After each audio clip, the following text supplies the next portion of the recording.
عليكم ورحمة الله وبركاته. أهلا بكم معكم قناة علم الكرة. اليوم مباراة الحزم السعودي والنصر السعودي في المباراة الجولة السادسة. النصر يدخل لا بديل عن الفوز، لأن الهلال انتصر، وانت عارف اللي يعني الهلال لما بيخش في المقدمة ما بيسيبهاش، لكن متنساش اللايك والاشتراك. تمام.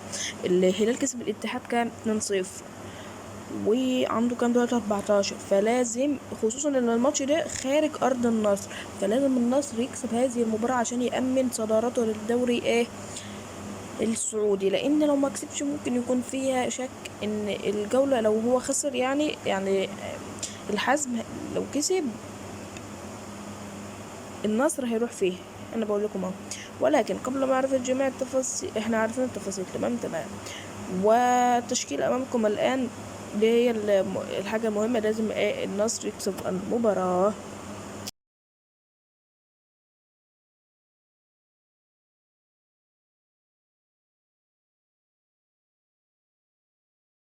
بعد ما عرفنا ان دي التشكيلة ممكن تكون المتوقعة، ممكن تكون فيها تغييرات. تمام عشان محدش يقول انت بتكذب عليا. تمام. القناة الناكلة هتكون 8-1، والمعلق مين؟ فارس عوض. والقناة ماشي، المعلق فارس عوض، والقناة الناكلة 8-1، وكمان تطبيق 8.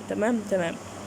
أما عن توقيت المباراة فتمام الساعة 7 بتوقيت تونس والجزائر والمغرب، و8 بتوقيت ليبيا والسودان وفلسطين، و9 بتوقيت مصر والسعودية والكويت وقطر والعراق وسوريا واليمن والأردن، و10 بتوقيت الإمارات وسلطنة عمان. لا تنسى اللايك والاشتراك. سلام. متوقع نتيجة المباراة.